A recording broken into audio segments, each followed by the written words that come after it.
الحمد لله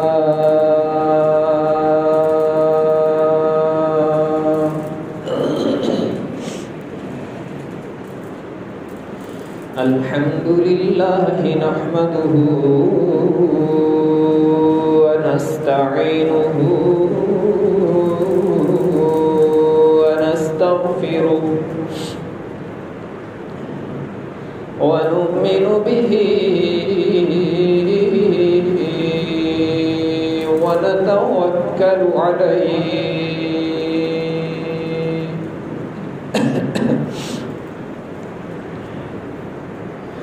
ونعوذ بالله من شرور أنفسنا ومن سيئات أعمالنا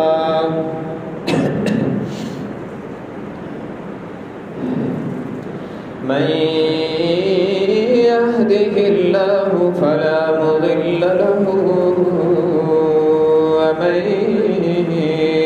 يضلله فلا هادي له ونشهد أن لا إله إلا الله وحده لا شريك له ونشهد أن سيدنا وسندنا وشفيعنا وقائدنا الأعظم وهادينا ومرشدنا ومأوانا ومرجانا ومولانا محمدا عبده ورسوله أرسله بالحق بشيرا ونذيرا وداعيا إلى الله بإذنه وسراجا منيرا وصلى الله تعالى عليه وعلى آله وأصحابه وبارك وسلم تسليما كثيرا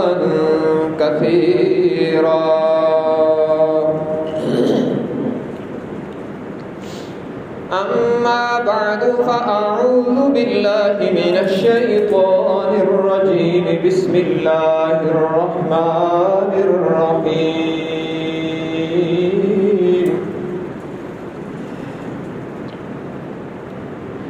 وإذا قيل لهم آمنوا كما آمن الناس قالوا أنؤمن كما آمن السفهاء ألا إنهم هم السفهاء ولكن لا يعلمون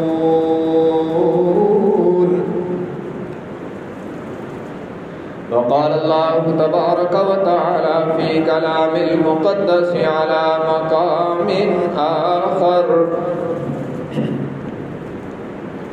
ولكن الله حبب إليكم الإيمان وزينه في قلوبكم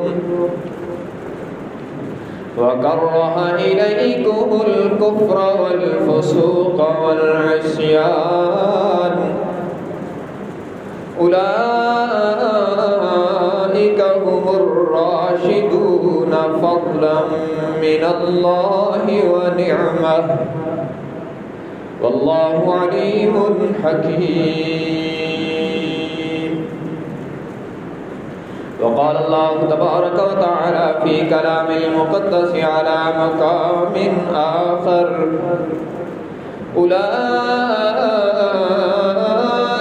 كتب في قلوبهم الإيمان وأيدهم بروح منه ويدخلهم جنات تجري من تحتها الأنهار خالدين فيها رضي الله عنهم ورضوا عنه أولئك حزب الله ألا إن حزب الله هم المفلحون. وقال النبي صلى الله تبارك وتعالى عليه وسلم أصحابي كالنجوم فبأيهم اقتديتم اهتديتم. وقال النبي صلى الله تبارك وتعالى عليه وسلم إن الله اختارني واختار لي أصحابي أو كما قال النبي صلى الله تبارك وتعالى عليه وسلم صدق الله وصدق رسوله النبي الأمي الهاشمي الأمين الكريم ونحن على ذلك لمن الشاهدين والشاكرين والحمد لله رب العالمين. إن الله وملائكته يصلون على النبي يا أيها الذين آمنوا صلوا عليه وسلموا تسليما. اللهم صل على محمد وعلى آل محمد كما صليت على إبراهيم وعلى آل إبراهيم إنك حميد مجيد. اللهم بارك على محمد وعلى آل محمد كما باركت على إبراهيم وعلى آل إبراهيم إنك حميد مجيد.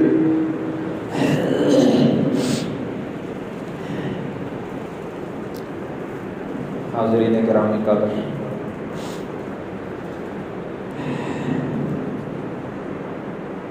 آج کا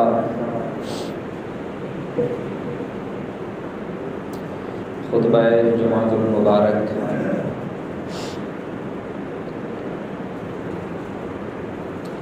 علماء اہل سنت کی تجویز پر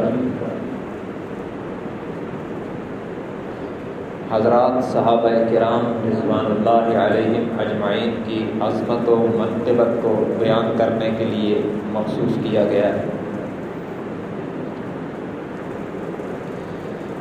تو اس لیے آج کے خطبہ میں اللہ تبارک و تعالی کی توفیق و مدد کے ساتھ حضرات صحابہ کرام رضوان اللہ علیہم اجمعین سے متعلق چند ضروری باتیں عرض کی جائیں گی. سب سے پہلی بات یہ عرض کرنی ہے کہ صحابی کسے کہتے ہیں، اور دوسری بات یہ عرض کرنی ہے کہ دفاع صحابہ ہم کیوں کرتے ہیں، دفاع کا معنی کیا ہے، کس نے دفاع کیا، صحابہ کرام کا دفاع کرنا کس کا طریقہ ہے. بس بنیادی طور پر یہی دو باتیں صحابی کسے کہتے ہیں اور ہم دفاع کیوں کرتے ہیں، دفاع کا مطلب کیا ہے، یہ کام کس نے کیا اور کس نے حکم دیا ان ہستیوں کا دفاع کرنے۔ تو سب سے پہلی بات صحابی کسے کہتے ہیں اور جمع صحابہ کرام ہے۔ صحابہ کن کو کہتے ہیں، صحابیات کون ہیں، صحابہ کرام کون ہیں؟ تو بالکل آسان لفظوں میں یہ بات یاد رکھیں، جنہوں نے حضور اکرم صلی اللہ علیہ وسلم سے ملاقات کی اور آپ صلی اللہ علیہ وسلم کے مبارک مقدس ہاتھوں پر اسلام قبول کیا، ایمان لائے، اور پھر اسی ایمان پر ان کی وفات ہوئی، انہیں صحابہ کرام کہتے ہیں۔ چاہے انہیں 23 سال ملے یا ایک لمحہ ملا، 23 سال ملے یا ایک منٹ ملا، جس نے حضور اکرم صلی اللہ علیہ وسلم کے 23 سالہ دور نبوت میں کسی بھی وقت حضور صلی اللہ علیہ وسلم سے ملاقات کر کے ایمان قبول کیا اور پھر اسی پر اس کی موت ہو گئی، اس خوش قسمت انسان کو صحابی کہتے ہیں۔ اور اس خوش قسمت اور مقدس جماعت میں مرد بھی شامل ہیں، عورتیں بھی شامل ہیں، بچے بھی شامل ہیں، جوان بھی شامل ہیں، بوڑھے بھی شامل ہیں، عربی بھی شامل ہیں، عجمی بھی شامل ہیں، قریشی بھی شامل ہیں اور غیر قریشی بھی شامل ہیں، حضور اکرم صلی اللہ علیہ وسلم کے رشتہ دار بھی شامل ہیں، غیر رشتہ دار بھی شامل ہیں، بلکہ اس میں عرب کے امراء بھی شامل ہیں اور غلام بھی شامل ہیں۔ ہر طبقے میں سے اللہ تبارک و تعالیٰ نے کچھ لوگوں کو چن کر اپنے حبیب صلی اللہ علیہ وسلم کی خدمت اقدس میں بھیجا، انہیں شرف صحابیت عطا کیا تاکہ یہ جماعت قیامت تک کے لیے ہر طبقے کے لیے ایمان و عمل کا معیار بن سکے۔ تو اس میں ہر طرح کے لوگ آئے ہیں۔ ان خوش قسمت لوگوں کو صحابی کہتے ہیں، جنہوں نے حضور اکرم صلی اللہ علیہ وسلم کی زندگی میں آپ سے ملاقات کی، کلمہ طیبہ پڑھا، ایمان لائے اور پھر اسی ایمان پر ان کی وفات ہوئی، ان کو صحابی کہتے ہیں۔ چاہے انہیں 23 سال ملے حضرت ابوبکر کی طرح یا چند لمحے ملے حضرت اسیرم کی طرح کہ ایک لمحے کلمہ پڑھا اور چند لمحوں کے بعد شہید ہو گئے جنگ میں، تو آپ نے فرمایا کہ جس نے جنتی دیکھنا ہو اسے دیکھ لے۔ تو صحابہ کرام کی، صحابی کی یہ تعریف ہو گئی، اس کو صحابی کہتے ہیں۔ اب یہ ہے کہ جو لوگ صحابی بنے، مرد ہوں یا عورتیں ہوں، صحابہ ہوں یا صحابیات ہوں، ان کا دفاع دو طرح سے ہوتا ہے۔ دفاع کس کو کہتے ہیں؟ دفاع کا معنی ہے بچاؤ کرنا، کسی کو بچانا، کسی سے بچانا۔ صحابہ کرام کا دفاع دو طرح کا ہوا ہے، ان کے جسموں کا بھی دفاع کیا گیا اور ان کے کردار کا بھی دفاع کیا گیا۔ حضور اکرم صلی اللہ علیہ وسلم کی حیات دنیاوی میں 23 سالہ دور نبوت میں خود جناب نبی مکرم صلی اللہ علیہ وسلم نے ہاتھ اٹھا کر اللہ سے مانگ کر صحابہ کے جسموں کا دفاع کیا، اور رب العالمین نے فرشتے اتار کر صحابہ کرام کی طرف سے لڑا کر کفار کو مروا کر صحابہ کے جسموں کا دفاع کیا۔ یہ اجسام کا اور جسموں کا دفاع بھی حضور نے مانگا، اللہ نے کیا۔ ایک مثال، بدر کے میدان میں حضور اکرم صلی اللہ علیہ وسلم 313 کو لائے ہیں اور ادھر 1000 ہیں جو اس وقت کے اسباب کے تحت اسلحہ سے اور ہر قسم کے جنگی ساز و سامان سے لیس ہیں۔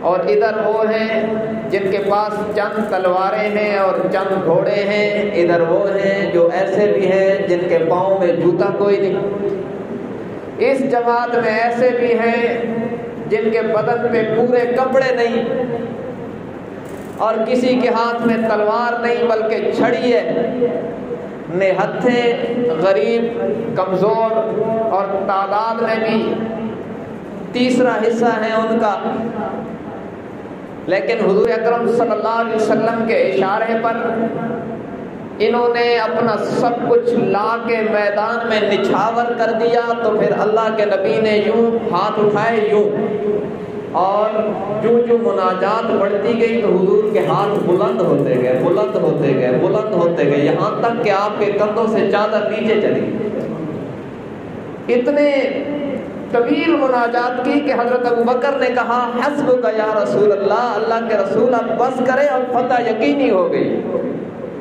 اور اس میں الفاظ بھی عجیب تھے، آپ نے دعا میں یہ عرض کیا یا اللہ آج اگر یہ 313 شکست کھا گئے تو پھر قیامت تک زمین پر تیرا نام لینے والا کوئی نہ رہے گا۔ یہ صحابہ کرام کے جسموں کا دفاع کیا، حضور نے مانگا اور پھر اللہ نے فرشتے اتار دیے کہ کیا ہوا میرے حبیب کے جانثاروں کے پاس کچھ نہیں، تم جاؤ اور ان کی طرف سے لڑو۔ یہ ان کے جسموں کا دفاع کیا، حضور نے مانگا، اللہ نے دفاع کیا، فرشتوں کو اتار دیا، اور فرشتے بھی ہزاروں کی تعداد میں اتارے جنہوں نے آ کر صحابہ کرام کی طرف سے جنگ لڑی اور ایک واضح شکست سے کفار کو دوچار ہونا پڑا، جنہیں فتح کا اتنا یقین تھا کہ گانے والی عورتیں ساتھ لائے تھے کہ ہم جیت کر جشن منائیں گے، ان میں سے اکثر واصل جہنم ہو گئے، اور ایک کنویں میں 70 کافروں کی لاشوں کو ڈال کر حضور نے ان کے پاس کھڑے ہو کے فرمایا تھا هل وجدتم ما وعد ربكم حقا، آپ پتہ چلا جو اللہ نے وعدہ کیا تھا وہ سچا ہو گیا کہ نہیں۔ تو یہ صحابہ کرام کی خصوصیت کہ ان کے جسموں کا دفاع اللہ نے کیا، اللہ کے حبیب نے کیا، اور جب حضور اکرم صلی اللہ علیہ وسلم کی وفات حسرت آیات کے بعد، آپ کے انتقال پر منال کے بعد ایک وقت آیا کہ صحابہ کرام کی مقدس جماعت بھی ایک ایک کر کے دنیا سے چلے گئے، تو اب ان کے جسموں کے دفاع کی ضرورت نہ رہی، اب ان کے کردار کے دفاع کی ضرورت ہے۔ لوگوں نے جیسے ان کے جسموں پر حملے کیے ان کی زندگی میں، ایسے ہی اب تک، اس وقت سے لے کر اب تک، ان دشمنان صحابہ کی ذریت صحابہ کرام کے کردار پر طرح طرح کے حملے کرتی رہتی ہے، اور صحابہ کرام کے کردار کا دفاع بھی اللہ نے کیا، اللہ کے حبیب حضرت محمد صلی اللہ علیہ وسلم نے کیا، اور اس وقت سے آج تک امت کے مجتہدین، صالحین اور امت کے چنے ہوئے لوگ اس فریضہ کو بأحسن خوبی سر انجام دے رہے ہیں۔ ان کے کردار کا دفاع اللہ نے کیا، اللہ کے حبیب نے کیا، امت کر رہی ہے۔ کیوں کر رہی ہے؟ یہ دفاع کرنے کی کیا ضرورت ہے؟ سوال پیدا ہوتا ہے کہ صحابہ کرام کا دفاع کرنے کی کیا ضرورت ہے؟ تو یاد رکھیں صحابہ کرام وہ مقدس شخصیات ہیں جن کو ہٹا دیں تو قرآن نہیں ملتا، اس لیے کہ حضور اکرم صلی اللہ علیہ وسلم کی مبارک زندگی میں اس طرح پورا قرآن ایک کتاب کی صورت میں لکھا ہوا موجود نہیں تھا، بلکہ متفرق جگہوں پر لکھا ہوا تھا۔ اگرچہ صحابہ کرام کی بہت بڑی تعداد تھی جو پورے قرآن کے حافظ تھے، اور اسی ترتیب کے مطابق انہیں قرآن یاد تھا جو ابھی یہاں لکھی ہوئی ہے، لیکن اس طرح اکٹھا لکھا ہوا موجود نہیں تھا۔ مسیلمہ کذاب کے خلاف جو حضرت ابوبکر نے جنگ لڑی جھوٹے مدعی نبوت کے خلاف، اس میں 700 صحابہ کرام ایسے شہید ہوئے جو قرآن کے حافظ اور قاری تھے۔ کل 1200 صحابہ کرام اس جنگ میں شہید ہوئے، ان میں سے 700 وہ تھے جو قرآن کے حافظ اور قاری تھے، اور بہت بڑی تعداد وہ تھی جو بدری صحابہ تھے۔ اس پر حضرت ابو بکر کو حضرت عمر نے مشورہ دیا کہ آپ قرآن کو جمع کروائیں۔ اول تو حضرت عمر رضی اللہ تعالیٰ نے کہا، حضرت ابو بکر نے کہا کہ حضور علیہ السلام نے یہ کام نہیں کیا، میں کیوں کروں؟ لیکن بالآخر حضرت عمر کے اصرار پر انہیں بات سمجھ میں آ گئی۔ انہوں نے جمع قرآن کا حکم دیا، ایک کمیٹی بنائی جس کا سربراہ حضرت زید بن ثابت کو بنایا رضی اللہ تعالیٰ عنہ۔ زید بن ثابت رضی اللہ تعالیٰ عنہ وہ صحابی ہیں جو کاتب وحی بھی تھے اور قرات سبع کے حافظ بھی تھے، عرض اخیرہ کے مشاہد بھی تھے۔ یہ باتیں ذرا سمجھنا، کاتب وحی تھے، مطلب یہ ہے کہ حضور علیہ السلام پر جب قرآن نازل ہوتا تو جو خوش نصیب لوگ قرآن کو لکھتے تھے، حضرت زید بن ثابت ان میں سر فہرست آدمی تھے۔ ان کی دوسری خصوصیت یہ تھی کہ قرآن جتنی قراتوں میں پڑھا جاتا تھا وہ سب کے حافظ تھے۔ تیسری خصوصیت ان کی یہ تھی کہ آخری رمضان المبارک جو حضور علیہ السلام کی دنیاوی زندگی کا آخری رمضان المبارک تھا، جبرائیل علیہ السلام نے حضور کو قرآن سنایا اور حضور علیہ السلام نے جبرائیل کو سنایا، جسے دور کہتے ہیں۔ یہ دور جب ہو رہا تھا تو زید بن ثابت پاس بیٹھ کے سماعت فرما رہے تھے۔ تیسری ان کی خصوصیت یہ، اور چوتھی خصوصیت یہ ہے کہ حضور اور جبرائیل کا دور ہو جانے کے بعد انہوں نے پھر پورا قرآن الحمد کی الف سے لے کر والناس کی سین تک پورا قرآن حضور کو سنایا۔ تو یہ 4 خصوصیات کے حامل تھے، اس لیے اس کمیٹی کا چیئرمین انہیں بنایا گیا جنہوں نے قرآن جمع کرنا ہے۔ یہ صحابہ کرام کی میں اہمیت بتلا رہا ہوں۔ اس کے باوجود کہ ان میں یہ 4 خصوصیات تھیں، پھر بھی یہ شرط رکھی گئی کہ جو بھی قرآن لائے گا وہ ساتھ 2 گواہ بھی لائے گا کہ یہ حضور علیہ السلام کے پاس میں نے اس وقت لکھا تھا۔ باوجود اس کے کہ حضرت زید بن ثابت حافظ تھے اور صحابہ کرام کی بہت بڑی تعداد تھی حفاظ کی، لیکن پھر بھی شرعی اصول پورا کیا گیا کہ جو بھی آیت لائے گا وہ ساتھ 2 گواہ بھی لائے گا۔ اچھا، عجیب بات ہے، ایک صحابی ہیں حضرت خزیمہ انصاری رضی اللہ تعالیٰ عنہ، وہ سورہ توبہ کی آخری جو 2 آیات ہیں نا، لقد جاءکم رسول من انفسکم عزیز علیہ ما عنتم حریص علیکم بالمؤمنین رؤوف الرحیم فإن تولوا فقل حسبی اللہ لا الہ الا ہو علیہ توکلت وہو رب العرش العظیم۔ یہ ان کے پاس تھی، حضرت خزیمہ انصاری کے پاس۔ یہ لائے اور ساتھ گواہ کوئی نہ لائے۔ حضرت زید بن ثابت نے فرمایا بھائی گواہ لاؤ۔ انہوں نے فرمایا آپ کو پتہ نہیں مجھے حضور علیہ السلام نے یہ اعزاز دیا تھا کہ تجھ اکیلے کی گواہی 2 کے برابر ہے۔ تو ان سے بھی آیات لے لی گئی۔ ان کا پس منظر تھا، حضور علیہ السلام کا معاملہ ہوا تھا ایک یہودی سے گھوڑا خریدنے کا، اور وہ منکر ہو گیا تھا۔ اس نے کہا کوئی گواہ لائیں، تو حضرت خزیمہ انصاری پاس کھڑے تھے، انہوں نے کہا میں گواہ ہوں کہ یہ معاملہ ہوا تھا۔ وہ معاملہ تو ہو گیا۔ حضور علیہ السلام نے ان سے پوچھا بھی تو کہاں سے سن رہا تھا؟ انہوں نے کہا میں تو موجود ہی نہیں تھا، آپ کے کہنے پر ہم نے جنت جہنم کو مان لیا، اللہ کو مان لیا، یہ تو چھوٹا سا معاملہ ہے، اس کو ماننے میں کیا حرج تھی؟ تو آپ نے فرمایا آج کے بعد تیرا یہ اعزاز ہے، تجھ اکیلے کی گواہی 2 کے برابر ہوگی۔ تو یہ آیات انہوں نے دی تھی۔ اس طرح قرآن مکمل ہوا۔ جمع اول حضرت ابو بکر کے دور میں حضرت ابو بکر نے آرڈر کیا، حضرت عمر نے مشورہ دیا، اور حضرت زید بن ثابت اور حضرت علی رضی اللہ تعالیٰ عنہ اور دیگر بڑے بڑے صحابہ کرام نے یہ فریضہ سر انجام دیا حضرت ابو بکر کے دور میں۔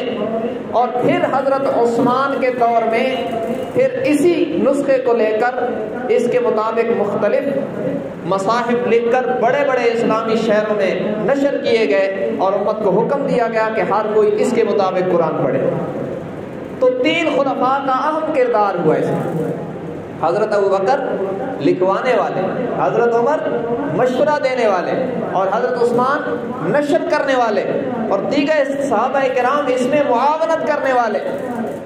اب اگر کوئی خدا نہ خواستہ کوئی عقل کا ناقص العقل بندہ یہ کہہ دے کہ معاذ اللہ ابو بکر عمر عثمان میں سے کسی کی دیانت میں شک تھا، تو اس کا ایمان قرآن پہ کیسے ہو سکتا؟ قرآن لکھوانے والے یہی ہیں، قرآن کے اولین محافظ یہی ہیں، اس لیے ان کا پہرا دینا امت پر ضروری ہے کہ ان کے کردار کو بچانا قرآن کو بچانا ہے۔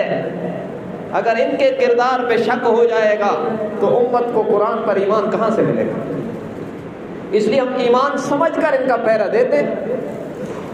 یہ محافظین قرآن ہے، اور یہی وہ لوگ ہیں جنہوں نے جبرائیل کو آتے دیکھا۔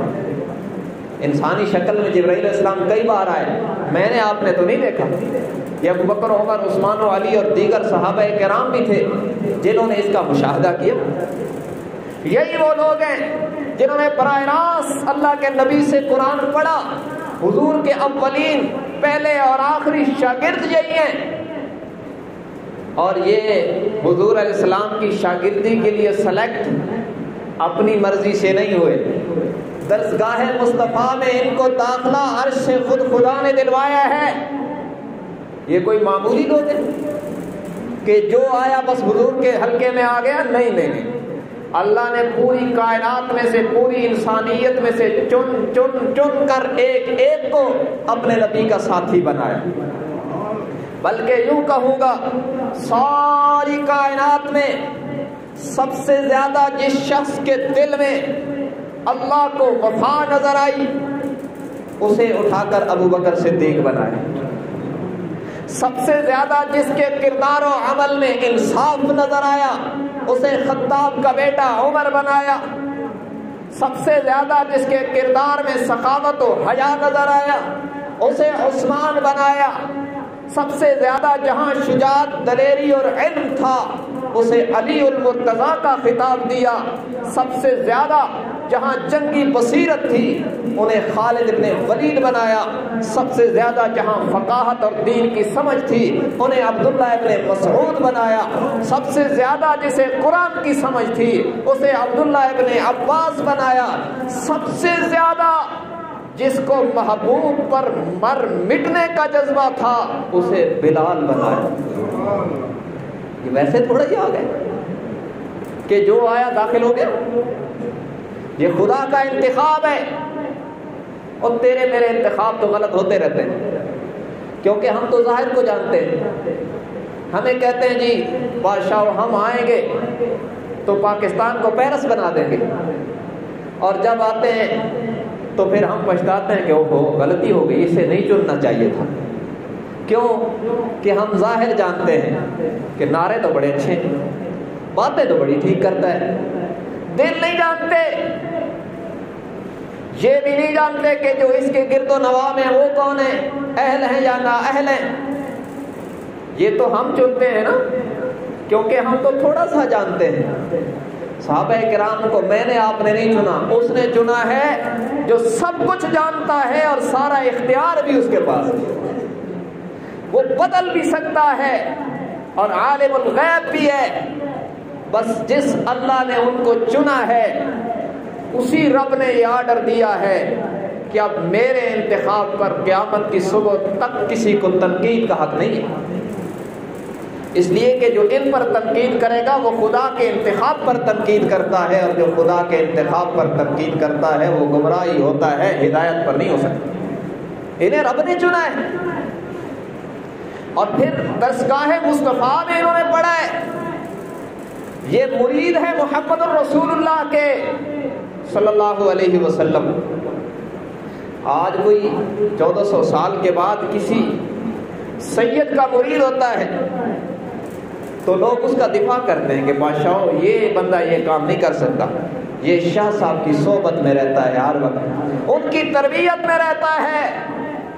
ارے آج کے کسی سید کی تربیت میں رہنے والا اگر محترم ہو جاتا ہے تو دیکھ تو صحیح ابو بکر صدیق کو 23 سال محمد مصطفیٰ کی تربیت میں ہے، بلکہ یہ تو وہ نرالا انسان ہے جس نے جب چلنا شروع کیا تو ہاتھ حضور کے ہاتھ میں دیا. بچپن کا یارانہ تھا، کوئی نبوت کے بعد تو نہیں قائم ہوا. حضور سے 2 سال چھوٹے تھے حضرت ابوبکر صدیق. جب چلنا شروع کیا تو انگلی محمد مصطفیٰ کے ہاتھوں میں دی اور پھر چھوڑی نہیں. جب تک زندہ رہے حضور کے ساتھ رہے، بلکہ مر کے بھی حضور کے ساتھ ہی. ایسے 100 فطرت انسانوں پر اگر کوئی تنقید کرتا ہے تو اپنی خباثت کا اظہار کرتا ہے. ان کے کردار کا سورج آج بھی چمک رہا ہے، قیامت کی صبح تک چمکتا رہے. تو جو بچپن سے نبی کی صحبت میں رہا، ارے چند سال کسی بزرگ کی صحبت میں رہے تو اعلیٰ ہو جاتا ہے. ادھر دیکھو علی المرتضیٰ کو ہوش سنبھالا تو نبی کے گھر میں آیا ہے. 6 سال کے علی ہے یا اس سے بھی کم عمر کے. جب حضور علیہ السلام نے اپنی کفالت میں لیا، چچا زاد تھے، اور پھر حضور نے اپنی بیٹی دے کر تو بیٹا ہی بنا دیا. اب ان کا کردار اجلا نہ ہو، روشن نہ ہو تو کس کا ہوگا؟ جنہیں اللہ نے چن کر درسگاہ مصطفیٰ میں بھیجا، اور پھر یوں دیکھو اوپر سے انتخاب خدا ہے، عرش سے انتخاب خدا ہے، اور فرش پر نگاہ مصطفیٰ ہے. کہتے ہیں نا فلاں آدمی فلاں کی نظروں میں آیا تو باکمال ہو گیا. جو محمد الرسول اللہ کی نظروں میں آئے وہ کتنے باکمال ہو گئے. اس لیے ہم ان کا دفاع کرتے ہیں. وہ اسلام کی اساس ہیں، وہ قرآن کے پہلے گواہ ہیں، وہ قرآن کے محافظ ہیں، وہ اسلام کے محافظ ہیں، وہ سنت کے محافظ ہیں، وہ سارے دین کے محافظ ہیں. صحابہ کرام باقی امت اور نبی کے درمیان پل کی حیثیت رکھتے ہیں. انہیں درمیان سے ہٹا دو تو امت کو نبی سے کچھ نہیں ملتا. اس لیے کہ سب کچھ اللہ کے نبی سے انہوں نے تو لیا ہے. انہوں نے حضور کے شب و روز دیکھے، دن رات دیکھے، اور نشست برخاست دیکھی، اٹھنا بیٹھنا دیکھا، لیل و نہار دیکھے، حضور کا ہنسنا مسکرانا رونا دیکھا، خوشی غمی دیکھی، سفر حضر دیکھا. سب کچھ نبی سے لے کر جنہوں نے امت کو دیا ہے انہیں صحابہ کہتے ہیں. ان کا دفاع حقیقت میں اسلام کا دفاع ہے، قرآن کا دفاع ہے، اللہ کے نبی کا دفاع. اس لیے ہم ایمان سمجھ کر یہ کام کرتے ہیں. یہ کوئی روایتی تقریر نہیں ہے، یہ میری نجات کا ذریعہ ہے، اسے سمجھیے گا. صحابہ کرام وہ خوش قسمت انسان ہیں جن کے بارے میں عرش کی عدالت عالیہ سے جنت کا فیصلہ آ چکا ہے. عرش کی عدالت عالیہ سے اللہ نے انہیں کلین چٹ دے رکھی ہے صادق اور امین ہونے کی. یہاں کا چیف جسٹس کسی کو صادق اور امین ہونے کی چٹ دیتا ہے تو وہ جلسوں میں بتاتا پھرتا ہے. اگرچہ وہ اس کا پس منظر کیا ہے ہمیں ادھر نہیں جانا، لیکن اس چیف جسٹس کی کیا اوقات ہے. میں تو ان کی بات کر رہا ہوں جنہیں عرش سے خود اللہ نے صادق اور امین ہونے کی کلین چٹ دے کے فرمایا کلن وعد اللہ الحسنی. ہر ایک سے اللہ نے جنت کا وعدہ کیا اور ہمارا ایمان ہے اللہ نے وعدہ وفا کر دیا. جب وہ جنت میں چلے گئے تو ہمیں تبصروں کی کیا ضرورت ہے. ان کا دفاع رب نے کیا اور کیوں نہ کرتا. صحابہ کرام میں وہ خوبیاں ہیں جو بعد میں اس انداز میں کسی کو نصیب نہیں ہوئی. میں 1-2 خوبیاں آپ کے سامنے قرآن سے رکھنے لگا ہوں. ایک ہے یقین محکم. حضور صلی اللہ علیہ وسلم کی بات پر جتنا یقین صحابہ کو تھا اس کی مثال نہیں ملی. ہم تو آج طرح طرح کے عقل کے زاویوں پر پرکھتے ہیں. صحابہ کرام کا یقین محکم تھا اور قرآن نے جو ان کی تعریف کی فرمایا ذالک الکتاب لا ریب فیہ ھدی للمتقین الذین یؤمنون بالغیب وَيُقِيمُونَ الصَّلَاةَ وَمِمَّا رَزَقْنَاهُمْ يُنْفِقُونَ۔ صحابہ کرام کی پہلی صفت، کیوں؟ جب حضور نے اعلان نبوت کیا، سب سے پہلے ایمان لانے والے، سب سے پہلے ایمان لانے والوں کو صحابہ کہتے ہیں، اور ان کی پہلی صفت کیا ہے؟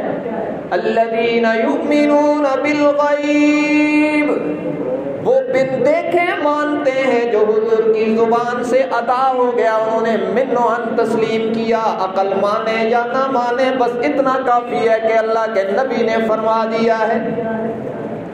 یوں ہی ہوا، حضور معراج سے واپس آئے نا، ابو جہل نے کہا بڑی باتیں کرتا ہے ابو بکر، آج تو ہلے گا، آج تو پھنسے گا۔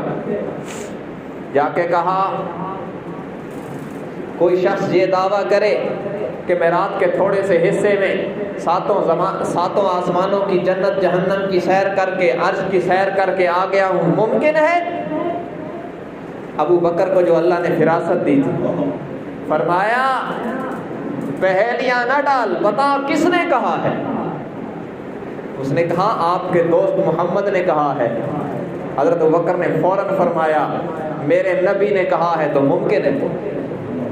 اس نے کہا عقل مانتی ہے اس کو؟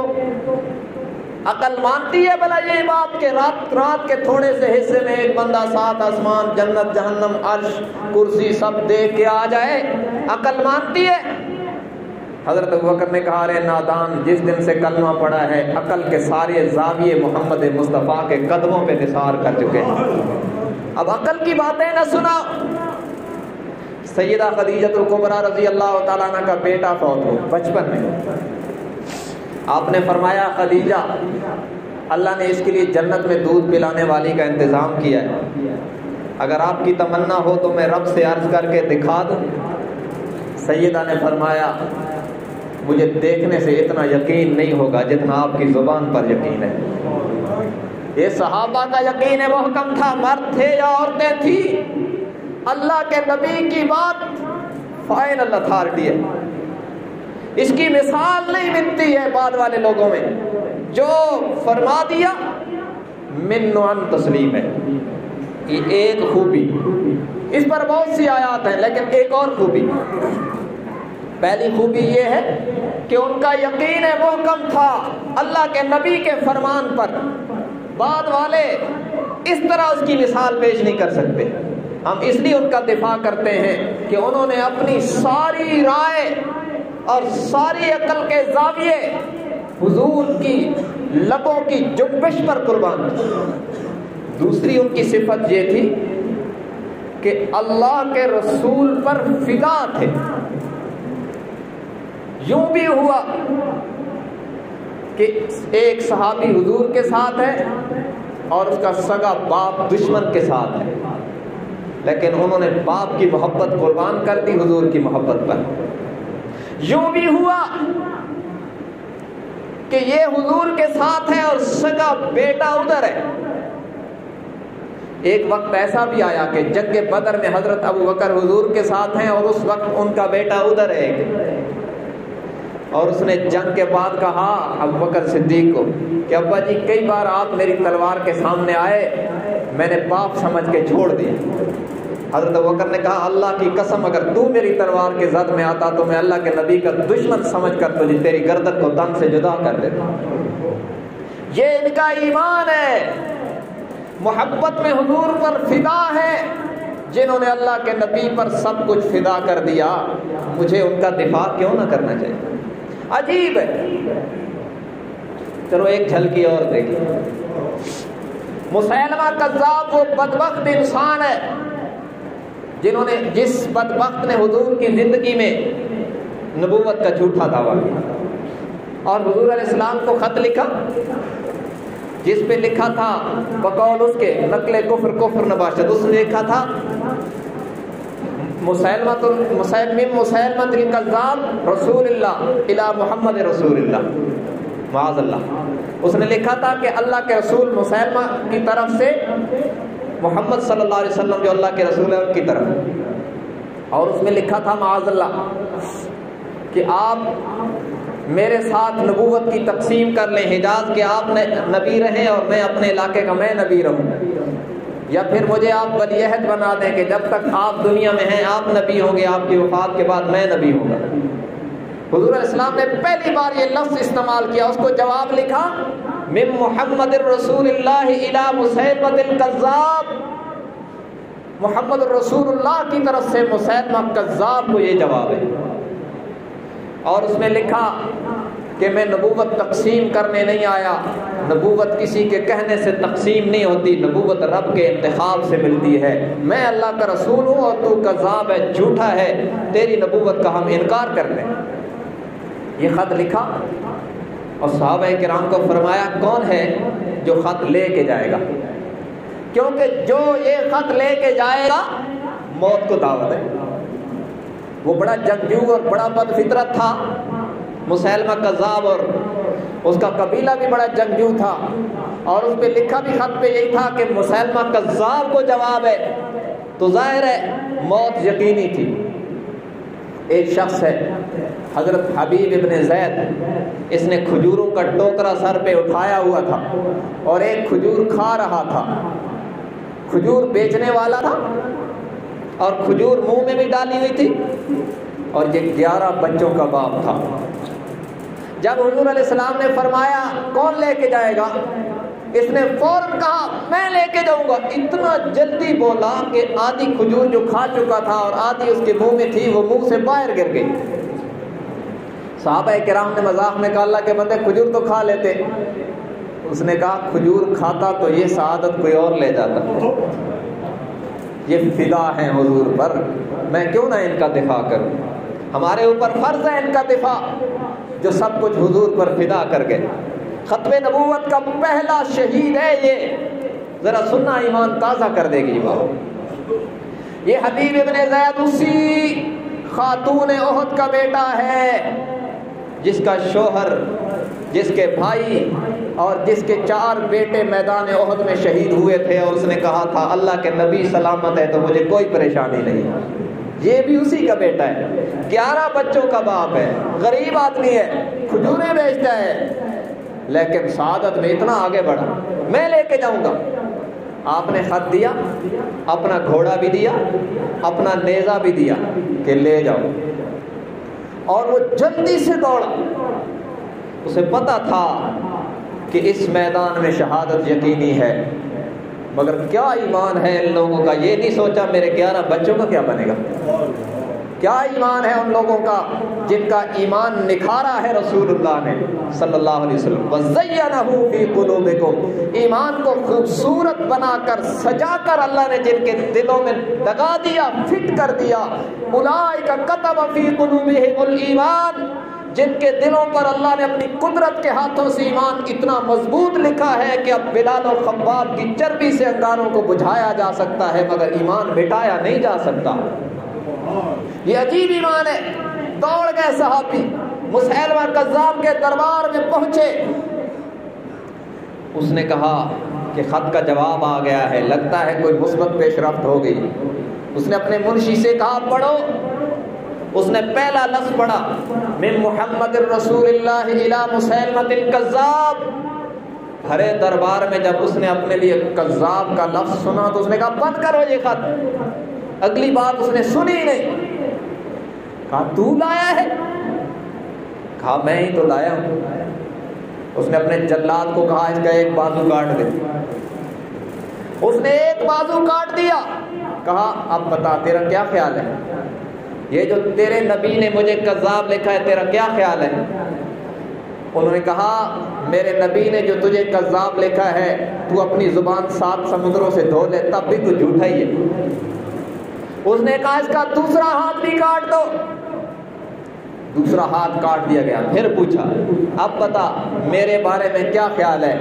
اس شخص نے قرآن کی ایک آیت پڑھ کے ایک مستانہ نعرہ لگایا، فرمایا ما کان محمد ابا احد من رجالکم ولکن رسول اللہ وخاتم النبیین وَكَانَ اللَّهُ بِكُلِّ شَيْءٍ عَلِيمًا۔ میں اعلان کرتا ہوں کہ میرے رب العالمین نے فرمایا محمد صلی اللہ علیہ وسلم آخری نبی ہے، میرے نبی کے بعد جو بھی نبوت کا دعویٰ کرے گا، تو ہو یا کوئی اور ہو، جھوٹا ہو سکتا ہے، نبی نہیں ہو سکتا۔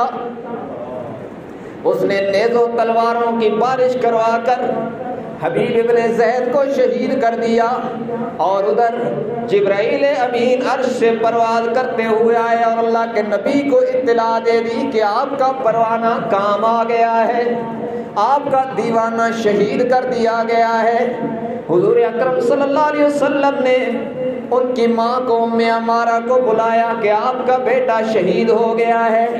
اس نے کہا میں اللہ کا شکر ادا کرتی ہوں، پہلے بھی میرا شوہر، میرے بیٹے، میرے بھائی آپ کی محبت اور ناموس پر قربان ہوئے تھے، آج میرے لیے یہ اعزاز بھی مل گیا کہ میرا بیٹا ختم نبوت پر قربان ہونے والا سب سے پہلا سپاہی بن گیا ہے۔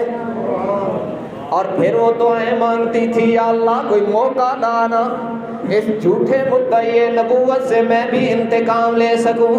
پھر حضور کا انتقال ہو گیا صلی اللہ علیہ وسلم۔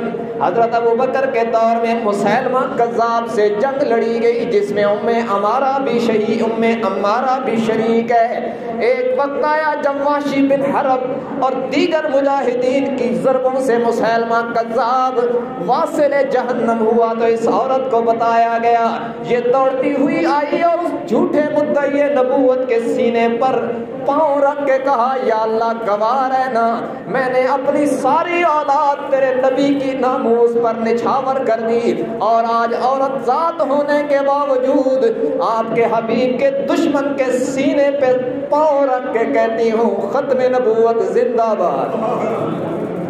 یہ لوگ ہیں، یہ یوں فدا ہیں صحابہ حضور پر، سب کچھ لٹا دیا مگر محبت رسول پر کوئی سودا نہیں ہے، قربان ہے۔ جو بھی مقابلے میں آیا تن من دھن سب کچھ لٹایا، مگر اللہ کے نبی کا پہرا دیا ہے، حضور کا پہرا دیا ہے۔ یوں بھی ہوا ہے، حضرت سعد بن ربیع دنیا سے جا رہے ہیں، سر مبارک حضور کی گود میں ہے، سکرات ہے، موت کا وقت ہے، سعد کی آنکھیں بند ہیں۔ اچانک حضور نے جب سر گود میں رکھا تو آنکھیں کھول، کسی نے کہا سعد کیا بات ہے؟ کہا سر مبارک حضور کی گود میں آیا تو مردہ جسم میں جان آ گئی، اور تمنا ہوئی کہ جاتے جاتے حضور کا دیدار تو کرتا جاؤں۔ چلو جب حشر میں رب پوچھیں گے کس طرح جان دی تو عرض کروں گا، یا اللہ میں نے جان بھی دی ہے تو آپ کے حبیب کا دیدار کرتے ہوئے۔ کچھ یاد نہیں آیا، بس حضور کی محبت، حضور کا دفاع، حضور کی عظمت کا پہرا دینا، حضور کا جھنڈا لہرانا ان کا اولین، پہلا اور آخری فرض رہا ہے۔ اس لیے ہم ان مقدس شخصیات کا دفاع کرتے ہیں کہ ان کا تن من دھن نبی پر فدا ہے۔ یوں دیکھو مکہ کے چوراہے پر حضرت خبیب کو سولی پہ لٹکایا جا رہا ہے، کوئی ادھر سے تیر مار رہا ہے، کوئی ادھر سے تلوار مار رہا ہے، کوئی نیزہ مار رہا ہے، زخموں سے بدن چور ہے۔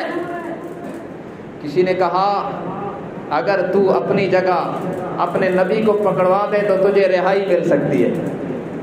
اس وقت جب حضرت خبیب کو سامنے موت نظر آ رہی ہے، مگر یہ حضور پر اتنا فدا ہے، کہا تم مجھے بچانے کی باتیں کرتے ہو، میرے نبی کو پکڑوانے کی باتیں کرتے ہو، میں تو یہ بھی گوارا نہیں کر سکتا کہ میں بچ جاؤں اور اس کے بدلے میں میرے نبی کے پاؤں میں ایک کانٹا بھی چبھ جائے۔ یہ ایسی مثالی جماعت تھی، قیامت کی صبح تک دنیا ان کی مثال پیش نہیں کر سکتی۔ اس لیے میں ایمان سمجھ کر آپ کو کہہ رہا ہوں، میرے بھائیوں گواہ رہنا، سارے صحابہ محفوظ، مغفور، ہر قسم کی تنقید سے پاک، ثقہ، عادل اور یقینی جنتی ہیں۔ اس عقیدے پر قائم رہیں۔ صحابہ کرام کے بارے میں